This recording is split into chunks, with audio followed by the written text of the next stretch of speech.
Hello friends, welcome to Shree's corner. Radhe Radhe. Kartik माह शुरू हो गया। शास्त्रों में उत्तम माह कहा गया है कार्तिक माह को। इस माह में भगवान विष्णु 4 महीने की निद्रा से जागते हैं। स्कंद पुराण के अनुसार इसी महीने में कुमार कार्तिकेय ने तारकासुर का वध किया था और नारायण ने कार्तिक मास में धरती पर जल में निवास करने की बात देवताओं को बताई थी। इसीलिए यह महीना परम पवित्र माना जाता है। इस माह में ब्रह्म मुहूर्त में स्नान करके दीप दान करने से सभी तीर्थों में स्नान का पुण्य प्राप्त हो जाता है। इस माह में व्रत और तप करने से अन्य महीनों की अपेक्षा अधिक पुण्य की प्राप्ति होती है। तो आज मैं सभी को कार्तिक माह की कथाएं शुरू करते हैं। हम कार्तिक माह के प्रथम अध्याय कार्तिक महात्म्य का प्रथम अध्याय सुनेंगे। नैमिषारण्य तीर्थ में श्री सूत जी महाराज शौनक आदि 88,000 ऋषियों से बोले, अब मैं आपसे कार्तिक माह के महात्म्य की श्रेष्ठ कथा कहता हूँ, जिसे सुनकर मनुष्य हर प्रकार के दुखों से छूटकर बैकुंठ को प्राप्त कर लेता है।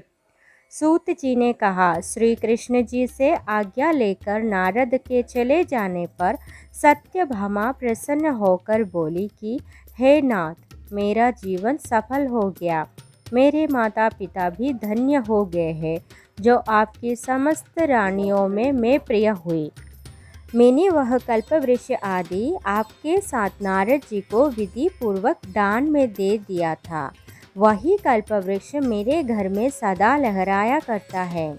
हे स्वामी, आप मुझे वह विधि बतलाइए जिसके करने से मैं इस कल्प के बाद भी आप मुझसे विमुख न हो, मुझे सदा प्रेम करते रहें।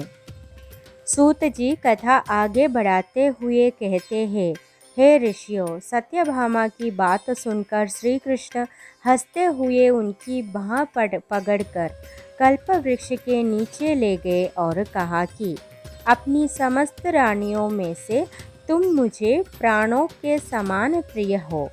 कल्पवृक्ष की तुम्हारी इच्छा की पूर्ति के लिए मैं इंद्र से भी युद्ध को तैयार हो गया था। फिर क्या तुम्हारे प्रश्नों का उत्तर न दूंगा? सूत जी बोले, हे ऋषियों, मैं आपको वह कथा सुनाता हूँ जब भगवान श्री कृष्ण सत्यभामा जी के साथ गरुड़ पर सवार होकर इंद्र के पास स्वर्गलोक का कल्पवृक्ष मांगने गए और इंद्र ने देने से मना कर दिया, तो गरुड़ के साथ इंद्र का घोर युद्ध हुआ था।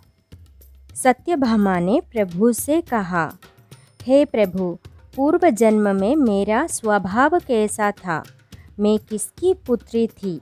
मैंने कौन से दान, व्रत या तप नहीं किए जिसके कारण मुझे मृत्युलोक में जन्म लेना पड़ेगा? मैंने कौन से ऐसे पुण्य कर्म किए थे जिससे आपकी अर्धांगिनी हुई और आप गरुड़ पर सवार होकर मेरे साथ संसार में विचरते हैं?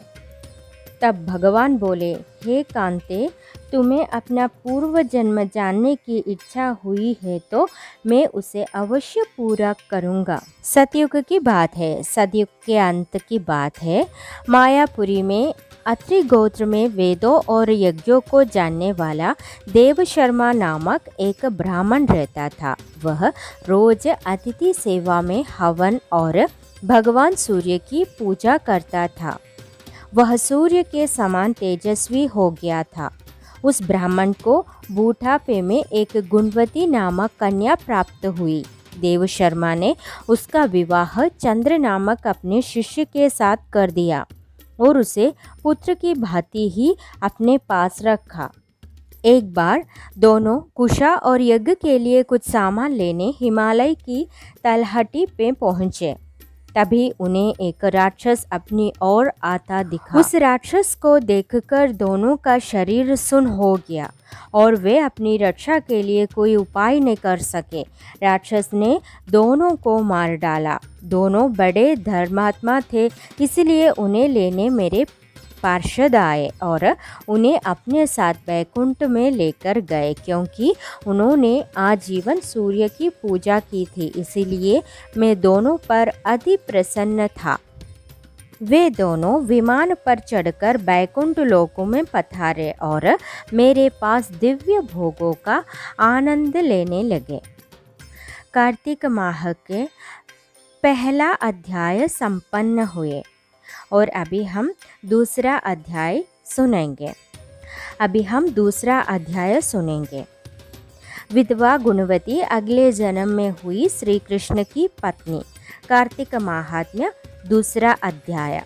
प्रथम अध्याय में हमने सुना कि भगवान श्री कृष्ण से सत्यभामा जी ने पूछा कि मेरे ऐसे कौन से पुण्य कर्म थे कि आप मुझे पति स्वरूप प्राप्त हुए और ऐसा क्या करना चाहिए कि हर जन्म में मैं आपको ही पति रूप में प्राप्त करूं। भगवान सत्यभामा को उनके पूर्व की कथा सुना रहे हैं। कथा आगे बढ़ाते हैं। अब आगे द्वितीय अध्याय की कथा पढ़िए।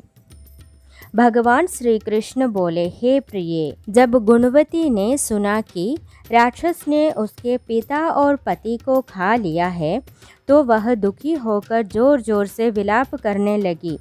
वह अपने दुख में जोर जोर से चिल्लाती कि उसके भोजन, वस्त्र और सुरक्षा का प्रबंध कौन करेगा।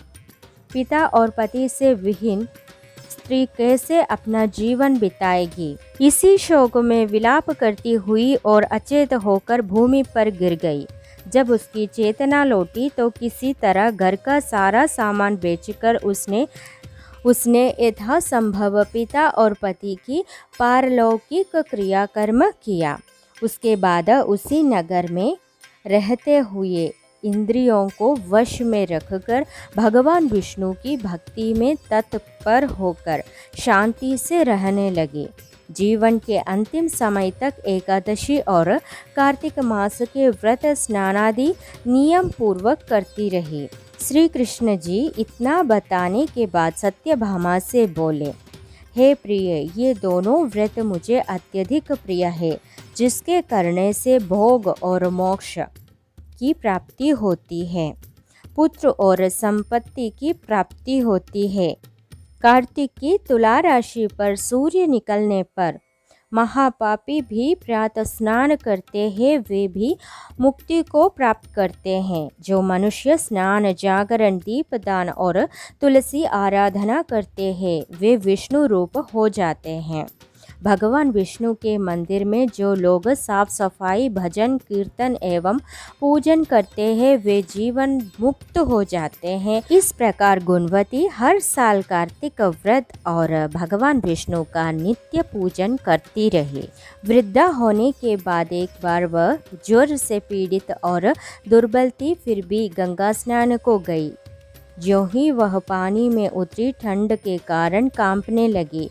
उसी समय गुणवती ने आकाश से आता हुआ एक विमान देखा। शंख, चक्र, गदा, पद्म आदि आयुधों से युक्त श्री विष्णु का रूप धारण किए हुए विष्णु के पार्षद आए और गुणवती को अपने साथ विमान में बैकुंठ लोक को लेकर चले गए। कार्तिक व्रत के प्रभाव के कारण गुणवती मेरे पास आ गई। जब ब्रह्मादि देवताओं की प्रार्थना पर मैंने पृथ्वी पर अवतार लिया तब वे गण भी मेरे साथ आए। हे भामिनी, ये सब जो यादव है मेरे ही गण हैं जो मेरे साथ आए हैं। तुम वही गुणवती हो जो कार्तिक स्नान के प्रभाव से मुझे अति प्रिय हो। तुम्हारे पिता देव शर्मा इस जन्म में तुम्हारे पिता सत्राजित हुए और तुम्हारे पति चंद्र शर्मा इस जन्म में अक्रूर जी बने। तुमने तुलसी का बाग लगाया था, उसी का प्रभाव है कि यह कल्पवृक्ष तुम्हारे आंगन में है। कार्तिक मास में जो तुमने दीपदान किया है उसी बल से तुम्हारी देह सुंदर हुई और घर में लक्ष्मी का वास है। तुमने समस्त व्रत के फल पति स्वरूप भगवान को अर्पण कर दिए थे, इसीलिए मेरी पत्नी बनी हो। तुमने जन्म से लेकर मृत्यु तक कार्तिक पूजा को जो फल प्राप्त किया, उसके कारण मेरा सानिध्य मिला। इस व्रत को धारण करने वाले मुझे तुम्हारे जितने ही प्रिय हो जाते हैं। सत्यभामा पूर्व जन्म की कथा सुनकर बड़ी प्रसन्न हुई। द्वितीय अध्याय संपूर्ण हुए। अगले वीडियो पर हम कार्तिक माह के कथाएं सुनेंगे। सभी को कार्तिक माह की शुभकामनाएं हैं। अगले वीडियो पर मिलेंगे, तब तक के लिए सभी को राधे राधे।